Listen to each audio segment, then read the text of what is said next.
Melbet দিচ্ছে আপনাদেরকে 200% পর্যন্ত বোনাস। তো এখানে অ্যাকাউন্ট খুললেই আপনি পাবেন 200% পর্যন্ত বোনাস। তো চলুন কিভাবে অ্যাকাউন্ট খুলতে হবে আমরা দেখে নিই। প্রথমে আপনি যে কোনো একটি ব্রাউজার থেকে মেলবেট অ্যাপটি ডাউনলোড করবেন, ডাউনলোড করে ওপেন করে নেবেন। ওপেন করলে আপনার সামনে এমন একটি ইন্টারফেস চলে আসবে। এখান থেকে উপরে দেখবেন লগ ইন এবং সাইডে দেখবেন রেজিস্ট্রেশন। তো আপনি উপরে রেজিস্ট্রেশন অপশানে ক্লিক করে দিবেন। রেজিস্ট্রেশনে ক্লিক করলে আপনার সামনে নতুন একটি পেজ চলে আসবে। এখান থেকে উপরে একটি অপশান দেখবেন যে ইন ওয়ান ক্লিকে ক্লিক করবেন।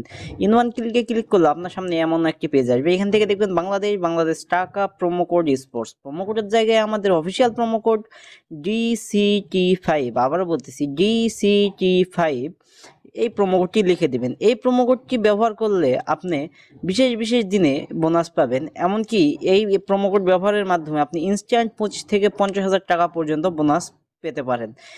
এরপরে নিচে দেখবেন একটি ফাঁকা ঘরে টিক মার্ক দিবেন, দিয়ে নিচে রেজিস্ট্রেশন অপশানে ক্লিক করে দিবেন। ক্লিক করলে আপনার সামনে এমন একটি ইন্টারফেস আসবে। এখান থেকে আপনি ক্যাপচারগুলো ফিল আপ করে নেবেন। ক্যাপচার ফিল আপ হয়ে গেলে আপনাকে একটি ইউজার নেম এবং একটি পাসওয়ার্ড দেওয়া হবে, যেটি কপি করে রাখবেন অথবা খাতায় লিখে রাখবেন, যাতে পরবর্তী সময় আপনি আপনার অ্যাকাউন্টে লগ ইন করতে পারেন। এরপরে নিচে নেক্সট অপশানে ক্লিক করে দিবেন। এখন আসুন আপনার অ্যাকাউন্টটি কিভাবে ভেরিফাই করবেন। ভেরিফাই করার জন্য নিচে দেখবেন যে মেনু অপশান, তো আপনি নিচে মেনু অপশানে ক্লিক করে দিবেন। মেনু অপশানে ক্লিক করার পর উপরে দেখবেন পার্সোনাল প্রোফাইল, তো আপনি উপরের পার্সোনাল প্রোফাইলে ক্লিক করে দিবেন। পার্সোনাল প্রোফাইলে ক্লিক করলে আপনার সামনে এমন একটি পেজ আসবে। এখান থেকে উপরে দেখবেন এন্টার ডিটেলস, তো এখানে আপনার NID কার্ডের তথ্য দিয়ে আপনার নিচের ফিল আপটি করে নেবেন। তো এখানে দেখবেন সামার নেম আপনার নামের প্রথম অংশ এবং ফার্স্ট নেম আপনার সার নেম যেটি সেটি লিখে দিবেন। এরপর নিচে দেখবেন ডেট অফ বার্থ, এখানে আপনার জন্ম তারিখ লিখে দেবেন। প্লেস অফ বার্থ, এখানে আপনি যেখানে জন্মগ্রহণ করেছেন সেই জায়গাটির নাম লিখে দেবেন। রিজিয়ন জায়গায় আপনি ঢাকা সিলেক্ট করে নেবেন। এরপর সিটি, আপনি যে সিটিতে বসবাস করেন সেই সিটি সিলেক্ট করবেন। এরপর রেসিডেন্ট অ্যাড্রেস, এখানে আপনার জেলার নামটি লিখে দিবেন। এরপরে নিচে দেখবেন ডকুমেন্ট টাইপ, এখানে আপনি ন্যাশনাল ID কার্ড সিলেক্ট করে নেবেন।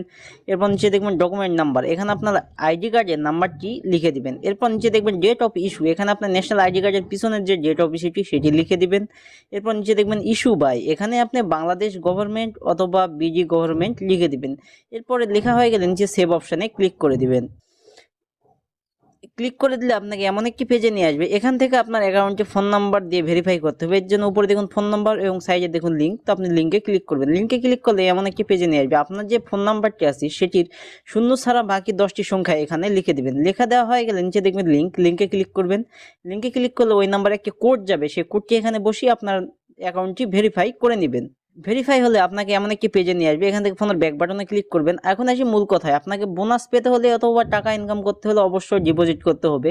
এবং ডিপোজিট করার মূল কথা হচ্ছে যে আপনারা অবশ্যই আমাদের এই অফিসিয়াল প্রোমো কোডটি ব্যবহার করে অ্যাকাউন্ট তৈরি করবেন। এরপর ডিপোজিট করার জন্য উপরে দেখবেন যে প্লাস ডিপোজিট অপশান, তো উপরে প্লাস ডিপোজিটে ক্লিক করে দিবেন। প্লাস ডিপোজিটে ক্লিক করলে এখানে দেখবেন অনেক অনলাইন ব্যাংকিং মেথড থাকবে, তো এখান থেকে যে কোনো একটার মাধ্যমে আপনি ডিপোজিট করবেন। তো আমি এখান থেকে বিকাশ সিলেক্ট করে নিচ্ছি। বিকাশে সিলেক্ট করার পর উপরে দেখুন যে your bKash payment wallet number, উপরে দেখতেছেন যে ওয়ালেট নাম্বারটি, সেই ওয়ালেট নাম্বারটি আপনারা এখান থেকে কপি করে নেবেন, যাতে এই নাম্বারে আপনি ডিপোজিট করতে পারেন। আপনার যত টাকা ডিপোজিট করতে চান ঠিক তত টাকায় এই নাম্বারে ক্যাশ আউট করে নেবেন। তো আমি এখান থেকে 2000 টাকা ডিপোজিট করবো, আমি 2000 লিখে দিচ্ছি। এখানে আপনি 200 থেকে 25,000 টাকা পর্যন্ত ডিপোজিট করতে পারেন, তো আমি 2000 টাকা করতেছি। এরপর নিচে বিকাশ ওয়ালেট নাম্বার, তো এখানে আপনি যে নাম্বার থেকে ডিপোজিট করেছেন সেই নাম্বারটি লিখে দিবেন। এরপর দেখবেন ট্রানজ্যাকশন আইডি, এর নিচে আপনার ওই বিকাশের ট্রানজ্যাকশন আইডিটি লিখে দিবেন। লিখে দেওয়া হয়ে গেলে নিচে দেখবেন যে একটি কনফার্ম অপশান, তো আপনি নিচে কনফার্ম অপশানে ক্লিক করে দিবেন। কনফার্ম অপশানে ক্লিক করে আপনার ডিপোজিটটি কনফার্ম হয়ে যাবে এবং আপনাকে এমন একটি পেজে নিয়ে আসবে। এখান থেকে উপরে দেখবেন 0 টাকা, এখানে 10 থেকে 15 মিনিটের মধ্যে আপনার ডিপোজিটকৃত টাকাটি অ্যাড হয়ে যাবে।